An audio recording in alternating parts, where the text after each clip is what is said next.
तो hello students, क्या हाल चाल। आशा करता हूँ सब बढ़िया होगा, है ना। तो आज हम पढ़ने वाले टाइप्स ऑफ मैट्रिसेस, है ना। इससे पहले वीडियो में मैंने आपको बताया था कि ना जनरल मैट्रिक्स क्या होता है ना, और मैट्रिसेस की डेफिनेशन बताई थी कि ना मैट्रिसेस को क्या कहते हैं, प्लूरल, और मैट्रिक्स इसका क्या होता है, सिंगुलर। तो सबसे पहले हम बात करेंगे आज टाइप्स ऑफ मैट्रिसेस के लिए, है ना। तो पहला हमारे पास आता है कॉलम मैट्रिक्स। तो कॉलम मैट्रिक्स क्या होता है कि आपको देखो वर्ड से पता लग रहा होगा, यानी एक कॉलम मैट्रिक्स, है ना। तो इसके अंदर क्या होता है कि एक ही कॉलम होता है। जैसे कि मैं सपोज़ करूँ ऐसे ले लूँ, एलिमेंट 0, √3, -1 और 1/2, मैंने ये ले लिया सपोज़ करो। तो इसके अंदर क्या है कि कॉलम मेरे पास क्या है, एक। रो भले ही मेरे पास 4 है, देखो 1 2 3 4, तो रो से मेरे को कोई मतलब नहीं, लेकिन मेरे पास कॉलम क्या है, 1। तो इससे मेरे को क्या पता चला कि 1 कॉलम होना चाहिए मेरे पास, तो मैं उसको क्या बोलूँगा, कॉलम मैट्रिक्स, है ना।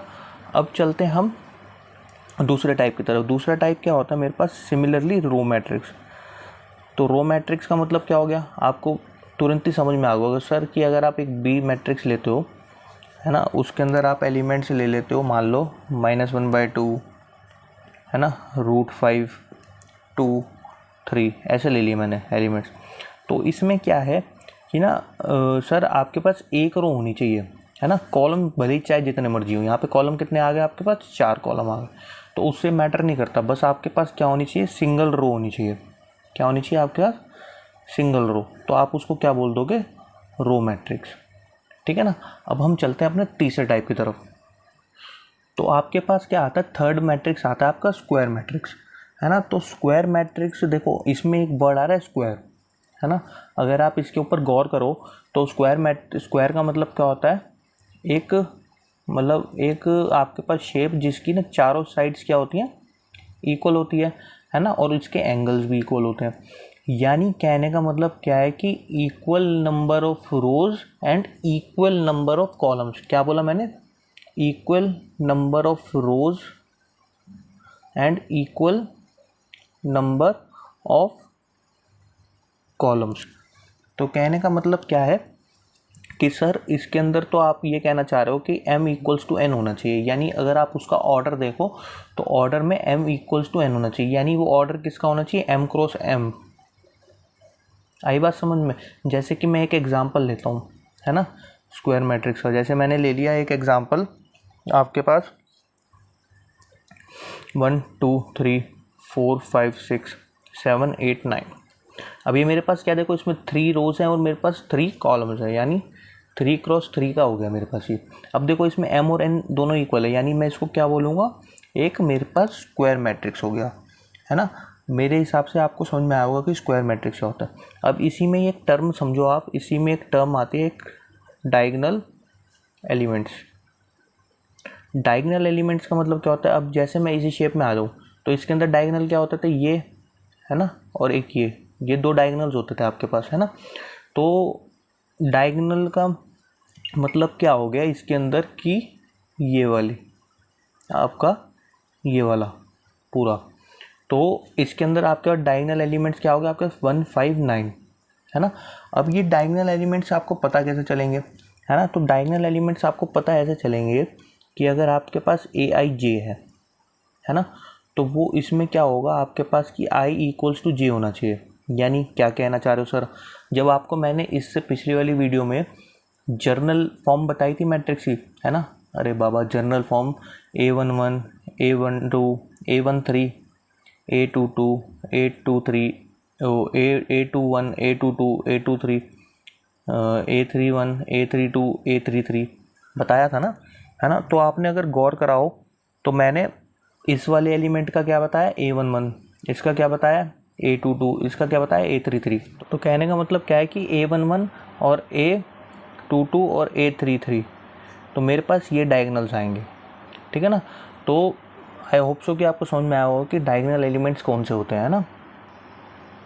तो सबसे मेजर आपको क्या याद रखना है कि डायगोनल एलिमेंट्स की डेफिनेशन क्या होती है, ठीक है। अब अगर सपोज़ करो, चलो मैं एक ये ले लेता हूँ मैट्रिक्स 1 2 1/2 3 A एंड B। मैंने ये कोई भी मैट्रिक्स सेलेक्ट कर लिया, ठीक है। अब ये स्क्वायर तो है नहीं, लेकिन इसमें अगर आपसे पूछता है कि डायगोनल एलिमेंट्स बताओ, है ना, तो आपको पता था कि सर डायगोनल तो ऐसे आता है ना। तो याद करो डेफिनेशन क्या थी, ये वाली, है ना। तो यानी इसके अंदर आप क्या देखोगे कि A11 A22 मिल रहा है मेरे को, A33 मिल रहा है या A44 मिल रहा है, ये चेक करना है आपको। ये सारे एलिमेंट्स आपके पास आएंगे अप टू इन्फिनिटी Aij, है ना। ये सारे डायगोनल एलिमेंट्स होते हैं, है ना। तो अब इसके अंदर आप क्या चेक करोगे, A11 की जगह पे सर 1 आ गया, है ना। A22 की जगह पे सर क्या आ गया मेरे पास, 3 आ गया। यानी मेरे पास यहाँ पे सिर्फ 2 ही एलिमेंट्स है, डायगोनल एलिमेंट्स, है ना। तो इसमें कंफ्यूज नहीं होना कि सर स्क्वायर मैट्रिक्स तो है ही नहीं। ये मेरे पास मैट्रिक्स इसका है 3 रोज और 2 कॉलम्स का, ये स्क्वायर तो बन ही नहीं रहा सर। क्यों? क्योंकि सर आपने स्क्वायर की डेफिनेशन बताई थी कि ना m = n होना चाहिए। तो बात आई समझ में कि A11 आपका क्या है, इसमें 1 है और 3 है ना। इसमें तीसरा एलिमेंट इसलिए नहीं है क्योंकि A33 आपके पास एग्जिस्ट नहीं कर रहा। तो आई होप सो कि आपको बात समझ में आई होगी, है ना। अब हम चलते हैं अपने फोर्थ टाइप की तरफ। अब आपके पास फोर्थ मैट्रिक्स है डायगोनल मैट्रिक्स। अब देखो इससे ही आपको पता लग रहा होगा डायगोनल मैट्रिक्स यानी कि ऐसा मैट्रिक्स जिसके डायगोनल में एलिमेंट्स होंगे मगर जो बाकी एलिमेंट्स हैं वो सारे ज़ीरो होंगे। यानी कहने का मतलब क्या है कि सिर्फ इसके डायगोनल में ही मैट्रिक्स में होंगे। जैसे मैं एक एग्जांपल लूँ, A B और ये 0 0 डायगोनल में है एलिमेंट्स, है ना, बाकी सारे ज़ीरोज़ हैं, है ना। तो यानी इसमें क्या लिख सकता हूँ मैं डेफिनेशन में कि नॉन डायगोनल एलिमेंट्स आर 0। आई बात समझ में। अब यहाँ पे मैं एक एग्जांपल लेता हूँ। जैसे A मैट्रिक्स मैंने ले लिया 4, एक B मैट्रिक्स ले लिया मैंने -1 0 0 2, है ना। एक एग्जांपल C ले लिया मैंने -1.1 0 0 0 2 0 0 0 3, ये ले लिया मैंने, है ना। अब ये 3 ले लिए मैंने। अब देखो आपको इन दोनों को देख के तो पता लग रहा होगा कि सर ये तो डायगोनल मैट्रिक्स है। आपने जैसा डेफिनेशन बताई आप हमें पता लग गया कि ये भी डायगोनल मैट्रिक्स है और ये भी डायगोनल मैट्रिक्स है। लेकिन सर ये कैसे डायगोनल मैट्रिक्स है? ये भी डायगोनल मैट्रिक्स है। क्यों? क्योंकि आप देखो डेफिनेशन के दोबारा पे जाओ। डेफिनेशन पे मैंने क्या बताया था, Aij वेयर Ai = j, यानी A11 यहाँ पे A11 आपके पास क्या है 4, यानी ये कंडीशन को सेटिस्फाई कर रहा है, यानी कि ये डायगोनल मैट्रिक्स है। ठीक है, आई बात समझ में, है ना। अब हम चलते हैं अपने फिफ्थ टाइप की तरफ। तो अब आपके पास 6 टाइप है स्केलर मैट्रिक्स, है ना। तो स्केलर मैट्रिक्स क्या होता है कि ना, जैसे आपने अभी डायगोनल मैट्रिक्स पढ़ा है ना, डायगोनल मैट्रिक्स में क्या था कि सिर्फ डायगोनल में एलिमेंट्स थे और एलिमेंट्स कोई भी हो हमें कोई फ़र्क नहीं पड़ता डायगोनल एलिमेंट्स। लेकिन इसमें क्या है कि आपके डायगोनल एलिमेंट्स सेम होने चाहिए। यानी कि अगर मैं इसकी डेफिनेशन लिखता हूँ तो मैं क्या लिखूँगा, अ diagonal matrix is said to be a scalar matrix if its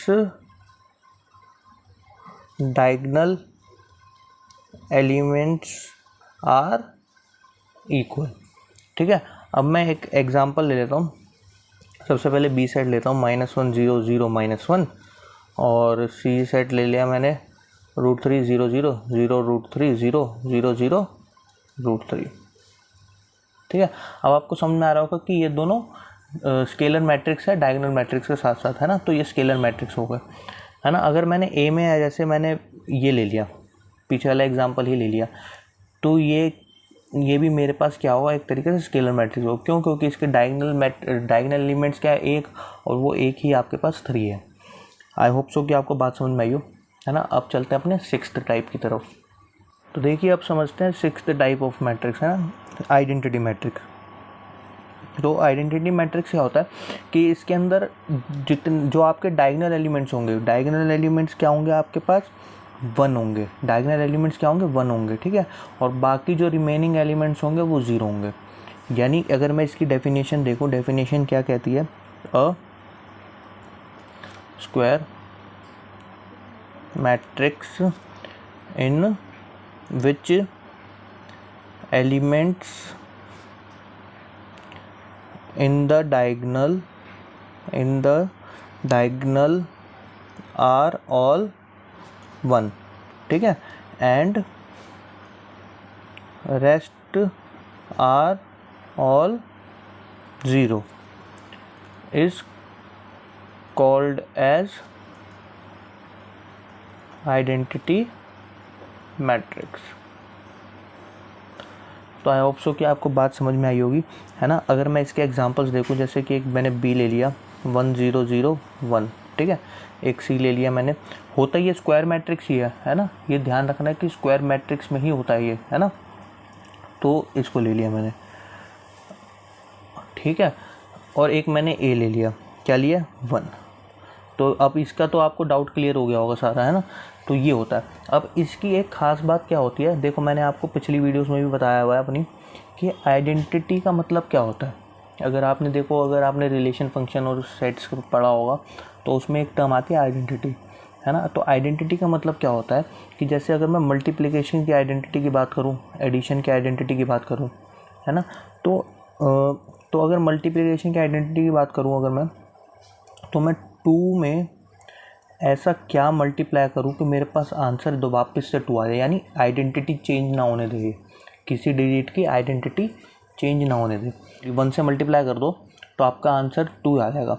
ऐसी 46 से ऐसे मैं क्या मल्टीप्लाई करूँ कि मेरे पास आंसर 46 आ जाए। सर आप कहोगे कि ना सर 1 से मल्टीप्लाई कर दो, यानी कि मल्टीप्लिकेशन की आइडेंटिटी क्या हो गई आपके पास, 1 हो गई, है ना। यहीं पर अगर मैं एडिशन की आइडेंटिटी देखूँ तो 2 में मैं ऐसा क्या जोड़ूँ कि मेरे पास 2 आ जाए, 46 में मैं ऐसा क्या जोड़ूँ कि मेरे पास आंसर 46 आ जाए।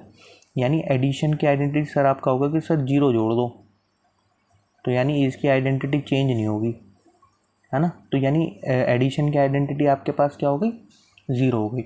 ऐसी ये आपके पास आइडेंटिटी मैट्रिक्स है ना। ये 3x3 का है, ये 2x2 का, यानी ये दोनों स्क्वायर मैट्रिक्स हैं।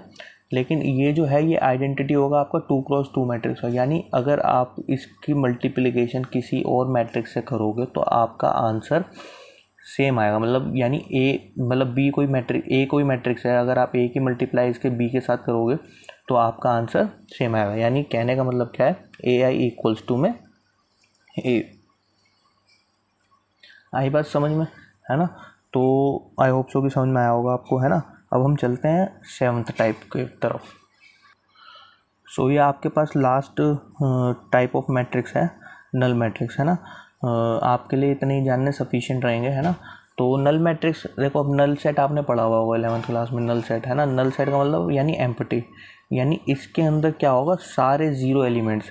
यानी कोई सा भी आप लोगे सेट तो उसके अंदर सारे एलिमेंट्स जितने भी होंगे सब 0 होंगे, तो उसको क्या बोलोगे आप, नल मैट्रिक्स। इसको हम डिनोट करते हैं ओ से भी। आई होप सो कि आपको समझ में आए होंगे कि टाइप्स ऑफ मैट्रिक्स क्या होते हैं, है ना। तो थैंक्स फॉर वॉचिंग।